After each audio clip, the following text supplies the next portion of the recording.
What is up, YouTube? Hope you're having a good day or good night.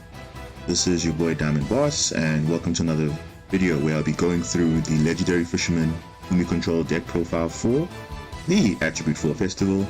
If you like this type of video, make sure to leave a comment down below, leave a like, and also subscribe to the channel for more quality content like this. I'll be doing future profiles on all the decks I'll be selecting going forward, in addition to the gameplay that I'll already be posting normally on the channel. So feel free to let me know what deck you want to see next. I know you guys had a poll recently where you selected legendary Fisherman Umi Control as part of the build, and I think it's quite a nice build. So I think let us get into it. Now I tried to make it a 50 card version because if I make it at 40, I feel like sometimes I break too much, and I'd also like to have also my going second cards when needed. So remember, we are in the best of one, so you cannot just have your main cards only and not have any back row hate or anything like that. So I like to always have going second cards if needed. But feel free to replace cards that you don't need. This deck is perfectly fine. You're having a blast in the festival. What deck you guys are playing in the festival, and comment down below on how you feel about the festival. I think it's a good break from the tail format a little bit. So yeah, let's not waste any more time. Let's get into the deck list. So we are running, of course, a single copy of Yugioh. It's the big beat stick, level 5. When Umi's on the field, it's a level 4, so that's why you run it. You can feel free to run the other normal monsters in the deck. That's a personal choice up to you. The same with Skull Mariner. This is also a good choice because it's a water and it's a warrior and it's a level 4, so it's easy, can be summonable even if you don't have any cards on the field or in your hand. You can easily summon this monster, and it can be summoned out with Fortress Whale. Then we have one copy of Mega Fortress Whale. It's pretty much a big beat stick. It's level 7. When Umi's on the field, it can make all your water monsters attack directly, so pretty nice protection there. And also it has good battle protection where it can target a faithful monster your opponent controls, destroy it. And if this card is destroyed on you on the field, either by card effect or by battle, you can special summon one warrior monster from your deck or your graveyard. So it's kind of nice there. And we have a lot of warriors in the deck, so we can have good targets for those. We're also running the legendary Fisherman 3, one copy. This is the secondary boss monster of the deck. It's pretty nice. It requires one legendary Fisherman. This card can banish all monsters your opponent controls once it's summoned, though it cannot attack the turn it is summoned, and cannot be destroyed by battle or by card effects, and also unaffected by spell attack. So it's the only way you can remove this is by non-targeting banish, which is kind of crazy because Mirror J is not in this format, so it's kind of nice. And once per turn, you can return as many of your opponent's banished cards as possible. So it's not monsters, any card. And if you do, the first battle or effective and your opponent takes this turn is basically doubled. So that's kind of nice there with that. It's a pretty good card. You only need one. I think it's perfect to have one. Then we have the General Rail of the Ice Barrier. Now, I'm sure you've seen this card before in my deck list before. And it's a pretty unique effect because it can be summoned on Fortress Whale. Basically, your monsters become... Your monsters, when they resolve an effect on your opponent's side, they have to discard one card or the effect is negated. So it's kind of nice to put in any water deck pretty much because it almost puts your opponent in check. So yeah, precious cards in hand have to be discarded if you want to resolve the effect, otherwise it's negated. Then we're playing Legendary Fisherman 2, which is what you need for the deck to obviously summon Legendary Fisherman 3. But also, while Umi's on the field, is also unaffected by monster effects. So again, if this card, only if it's face up, destroyed by battle, or leave the field because of an opponent's card, you can add a level 7 water monster from your deck to your hand. So you can add Legendary Fisherman 3, or you can add the Fortress Whale, which is the targets for the deck. Playing a single copy of General Wayne, the Ice Barrier. This is also a nice addition because it can also search your Ice Barrier in the deck.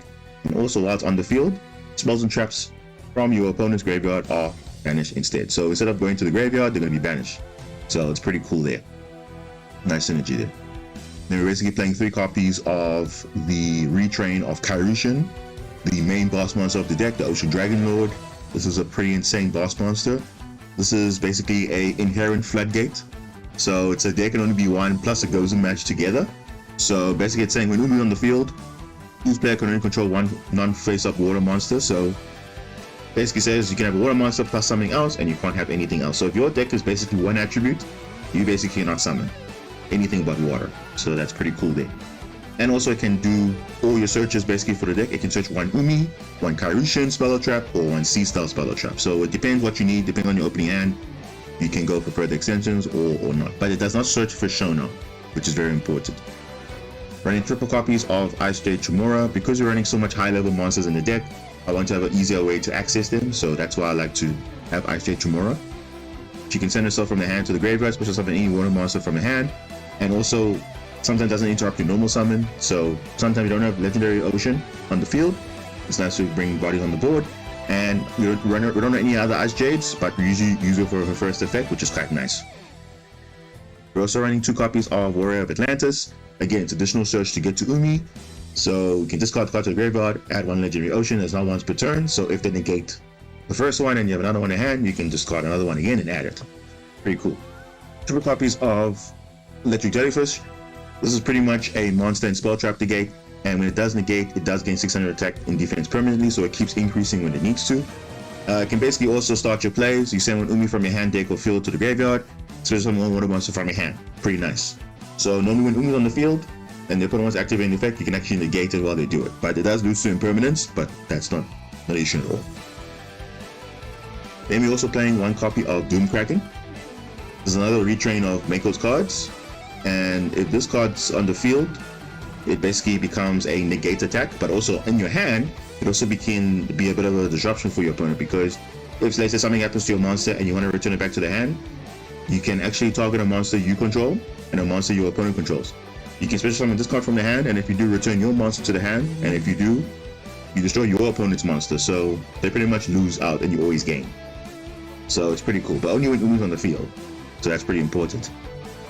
Then we have Maiden of the Aqua.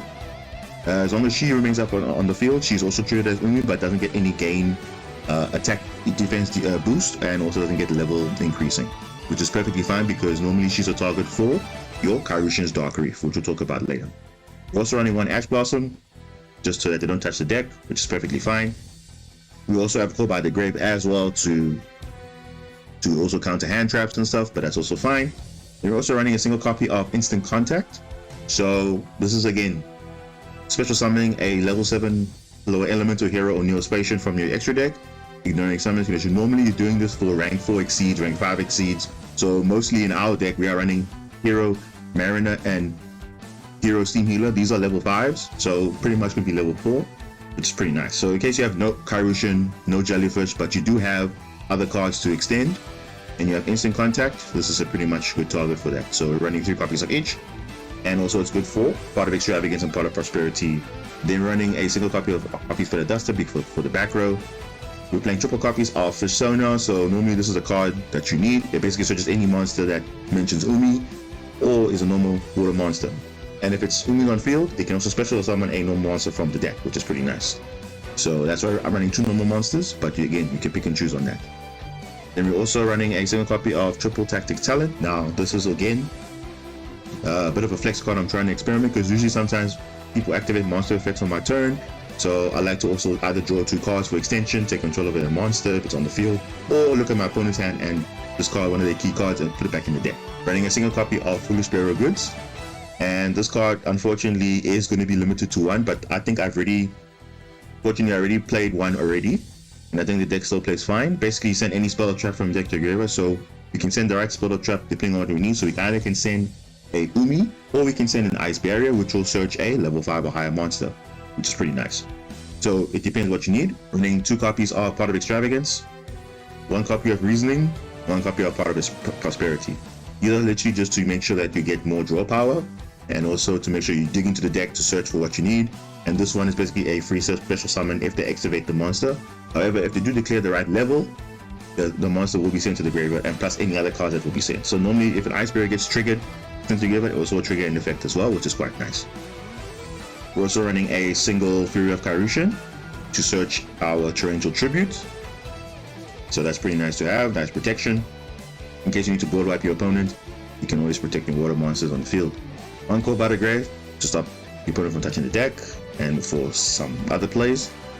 1 copy of Sea Style 2, the card then becomes Umi while on the field or graveyard. Your opponent cannot target water monsters you control with non-water mana effects. At the start of the battle phase, we can special summon a monster that mentions Umi, or a water normal monster from a hand, but is destroyed at the end of the battle phase, which is perfectly fine because normally you can protect that monster with your Sea Style attack. the heart and soul of the deck, Legendary Ocean, 3 copies. Now, you could run the specifics Phantasm's field spell. I think it would be more beneficial to run the original Legendary Ocean because it does have benefits in the sense that you can normal summon out your Kairyu very easily because it will become level 4, and also it reduces all monsters on the field from both sides, the monsters levels by 1, and also gets 200 attack boost. So it does disrupt further players. If they also want to exceed, they can't because they're ranked lower. 2 copies of Impermanence just to stop monster negations and for further plays. 2 copies of Evenly Matched because it is a broken card in the game. 2 copies of Ice Barrier for mainly either to stop the attacks, change the effects, change the attack to 0, make the effects negated, and also to search your monsters that are on your deck or your level 5 or higher monsters. And can also even recover a monster in the graveyard if you need it. You don't have to actually recover the level 5 or higher monster that you send, so it's kind of nice. They're running 2 copies of Torrential Tributes, which is pretty nice. Again, works nicely with your Fear of Kairyu. You can choose to take out 1, put something else in, but I think I like 2, just in case I don't have any good things in my hand. I like to just have backup. Then Kairyu Dark Grief. I think this is pretty cool. Trap card. It basically sends any face-up Umi you control to the graveyard and special summon up to 2 monsters with different names from your hand and or deck that mention Umi or are normal water monsters. Then if your opponent controls a monster, you can summon an additional any number of level 6 or lower water normal monsters from your hand. So that's why I'm running 2, because I have a level 5 and a level 4, so it's pretty nice there. So most of the time you are summoning Meta of the Aqua plus either a Kairyu or a Jellyfish or a Fortress Whale, or sometimes even your Legendary Fisherman too, depending on what play you have. So that's kind of nice. Then we're also running 2 copies of Sea Stealth Attack, because why not? Sea Stealth Attack is broken in the game. I mean, it pretty much does everything. Can recover your Umis, can activate your Umi from your hand or graveyard. It gives your monsters basically level 5 or higher battle protection, and then basically it can banish a water monster to protect all your face-off spell and traps. Doesn't have to be necessarily Umi and Sea Stealth Attack, can be any, which is nice. And then the extra deck is pretty much for backup. You don't really go into it too much because you usually go into your Umi Jellyfish lock, so it's fine. But normally your extra deck you don't really touch, but I'll just go through it. 3 copies of Steam Healer, 3 copies of Mariner, 1 copy of Chaos Deceit Nash Knight, 1 copy of Silent on the Dark, 1 copy of Nash Knight, 1 copy of Silent on the Arc, 1 copy of Stealth Kraken, because sometimes you might play this for turn 1 and that will kind of disrupt your plays, burning them every time for damage, so it's kind of nice. 3 copies of Grand Pulse, because it's a nice spell and trap negation, or disruption, sorry. 3 copies of Quantum Make Beast Grand Pulse, because it's spell and trap destruction. 2 level 3s. When Umi's on the field, you're going to have rank Cedic plays potentially, so that's kind of nice. And lastly, we have Mr. Boy. Now, you can also replace one of these monsters for an Abyss Dweller, but I don't think it's necessary because, again, there's no light or dark monsters in this format. So, if the opponent does play a graveyard heavy deck, then you can shut it off, but I don't think it's really necessary because normally your monsters on field are going to do just the job just fine. So that's up to you, but I did put it here on the side just in case you want to replace one of the cards. And yeah, that's pretty much the deck list for Legendary Fisherman Umi Control. And yeah, I think now we're going to go into the test stand part of the video and let's get into it. So this is our test stand. As you can see, we have Ice Barrier, we have Warrior of Atlantis, and we have Part of Prosperity, as well as Part of Extravagance and Legendary Fisherman too. So unfortunately, because of the way this card works, we have to start with Part of Extravagance, main phase 1. So let's start with that. Let's banish 6 cards and let's search for our deck for something that we can go through. Then we didn't get anything nice. Okay, we got a Nash Blossom and a Ajay Chimera, but I'm going to search the deck for more. Now unfortunately, there is a bit of conflict between Extravagance and Part of Prosperity, because now you cannot activate draw cards by card effect to activate the card, so it does conflict itself, which is perfectly fine. So in this case, all we can do, we can activate Warrior of Atlantis. Not gonna obviously negate out an Ash. We can ask for Legendary Ocean, and we can summon the Legendary Fisherman too. That's pretty much, because it's pretty much a 2400 beat stick, unaffected by monster effects, and we can also set our Ice Barrier, which can be a follow-up for searching our Legendary Fisherman 3. So that's pretty nice. That's pretty much the next phase. If they do something, we do have follow-up, so it's kind of nice. Then let's go to the next test hand. Okay, so here, this here sounds pretty interesting. So this is pretty much a nice hand to have. So we have Fish Sonar, which is pretty much we can search any monster with Umi in its name or a normal monster. We also have Kairushin, and we have 2 jellyfish. And also we have Warrior of Atlantis. So actually, the play that we can actually go through here in this hand, we can first do Warrior of Atlantis to make sure we get our Umi, which is Legendary Ocean, and we can actually activate it. So we can use the second effect of Fish Sonar to additionally search a monster and also summon a monster on field. So I'm going to activate Umi, and I'm actually going to search for a monster that basically I want to search for. So I can search for Mega Fortress Whale, I can search for Doom Kraken, I can pretty much search for anything that basically matters. So let's just Fortress Whale, let's say, and I can also summon a water monster from the deck. So I'm going to search for Giga Gaga Gigo, 2650 Big Stick, which is pretty nice. Then I'm going to activate the Jellyfish. Now, I kind of misplayed here a bit because here, because I had Umi on the field, I actually should have normal summon Jellyfish first, then activate Umi in case I had an Ash Blossom or Max C, and I can actually negate it. So that's actually just a play that you can do. Then I'll do the normal route. I'll send Umi from deck to grave, and I'll summon the Kairushin, and Kairushin is going to search the Sea Stealth attack, and pretty much that is a GG from there, because if the opponent cannot break this board, then I don't know what's going to happen. Then we go end phase, then we're going to chain it. We're going to chain Sea Stealth, and we're not going to activate from hand or grave because we already have one. And now you can see now the opponent, you see they drew a Feather Duster. So let's say they want to do Feather Duster. I can literally chain that with Jellyfish. It's basically going to negate, and I gain 600 attack and defense. So that's pretty much a nice play there. If for some reason they also had a secondary play to destroy my back row or even target my monster, let's say they had an Impermanence, which they can't use because they would have had, couldn't use the Harpy Feather Duster, then that could be another play as well. But that's pretty much a nice play there we can have. So that's pretty much a GG from there. Let's go on to the test hand. Alright, so you see here again, we have kind of a nice hand here. We have Kairushin, we have Sea Stealth attack, we have Legendary Ocean, which is Umi, and we also have another copy of Umi, which is Warrior of Atlantis. So what I like to do, I like to bait my opponent. So I'm gonna actually activate Warrior of Atlantis first, and let's say they didn't ash it, that's fine. So even if they did ash it, we still actually did have another Umi in hand, so that's also fine. Then we have also the Sea Stealth attack already in hand. So Kairushin is actually going to search for something different. So here in this hand, we're actually going to activate Legendary Ocean, normal summon the Kairushin, and we're actually going to search for our Kairushin's Dark Reef because there is a synergy here. Because we already have Sea Stealth attack, we can actually return back the Umi that we sent from the grave with Kairushin Dark Reef's effect. So I'm going to show you that play now. So let's search Dark Reef, and let us set those two. And let's set them in its end. So now on the draw phase of the opponent, so here's the play that we're going to do, which is quite nice. So here we're going to activate Dark Reef first, which will send the Umi from field to grave.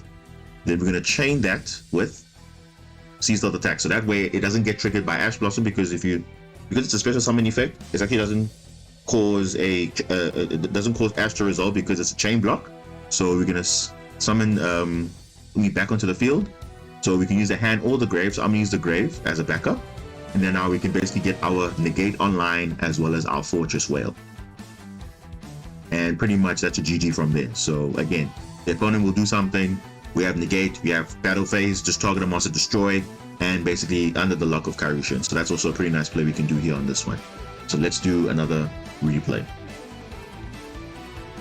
Alright, so here we can have nice targets here. So let's do a Kairushin search for Torrential Tribute, and here we can go reasoning first. Let's go reasoning. Let's say they declare level 4. Let's see what happens. Okay, so we get Jellyfish. Unfortunately it was called correctly, so we don't get anything. That's also fine.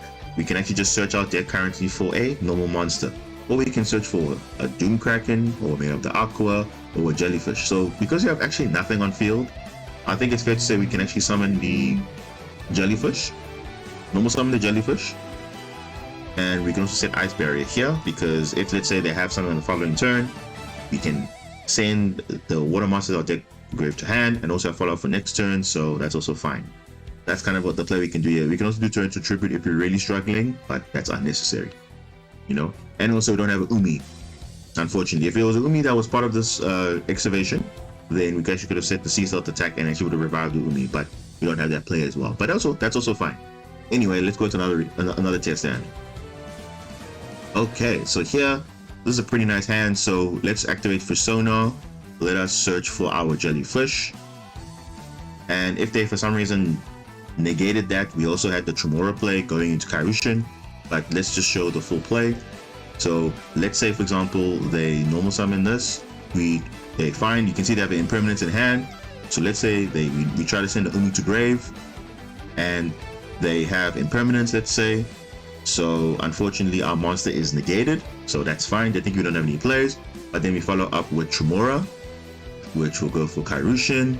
And because Umi is already on the like in the graveyard, we can search for a Sea Stealth attack, and we can set our own impermanence and our own Sea Stealth as well as our Ice Barrier, and we basically set pass. And then now on the draw phase, now they draw Cobalt out of the grave, but it doesn't really matter. We're gonna chain into our Sea Stealth, and we're gonna activate our Umi from the graveyard, which is over here. And now we pretty much have the lock going. So we pretty much have nice disruption here. Depending on what the opponent does, we have obviously to stop an attack to make their monster 0, and also we have impermanence to stop their negations to save our jellyfish negate. Then we also have reasoning, as well as we got Umi. So again, here reasoning can activate it, but it's fine, you don't need to. We can actually search our Kairushin over here. We can also search our Legendary Ocean, and then we can normal summon our Kairushin onto the field, and we can search our Sea Stealth attack. So there we go, and that's pretty much the play. We also have Doom Kraken for additional follow-up if in case something happens. And remember, we normal summon Kairushin, so it doesn't really affect us too much, and we can pretty much go further with the extended plays. Then the next tier stand, let's go through it. All right, this is another tier stand again, the same, similar to the previous one. So you can see it kind of does get more consistent depending on what you're having, but I think this is a nice ratio.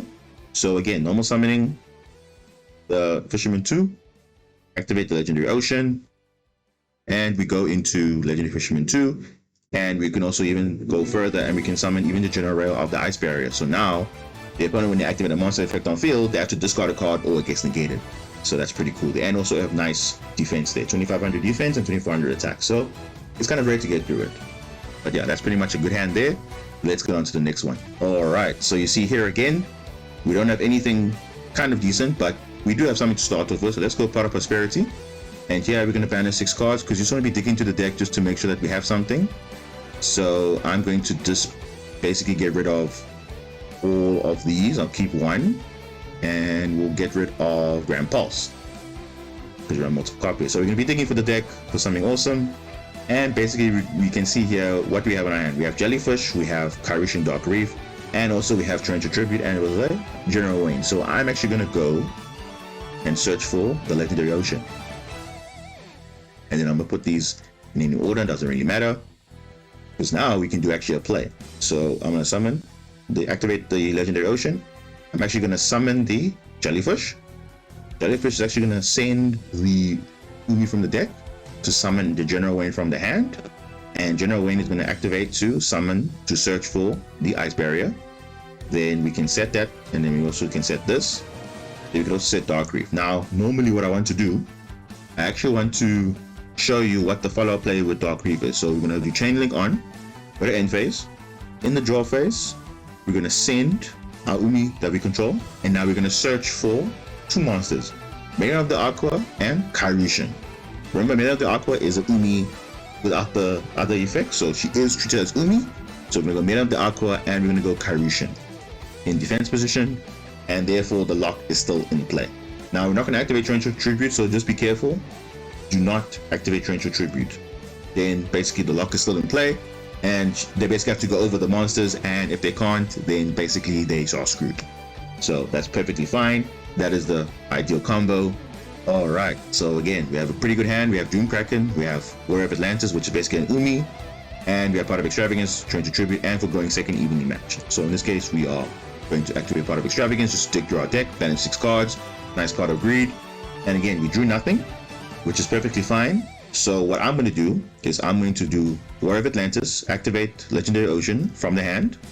I'm actually going to normal summon Ice Tremora. Now why do I do that? Because I have Doom Kraken in hand, so if anything happens, if they normal summon something, I can immediately disrupt it on my opponent's turn.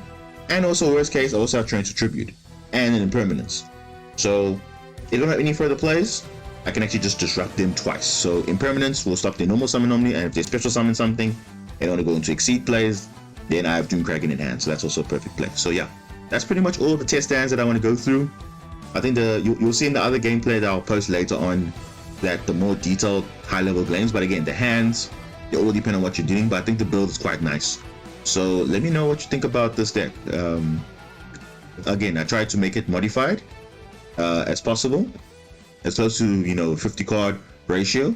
So I like 50 cards, 60 cards. So I like to do diversification of my deck so I can also learn and how to play it better and adapt to see what my opponent's playing. But yeah, guys, that's all for me. And let me know if you like this type of video. And until next time, thanks.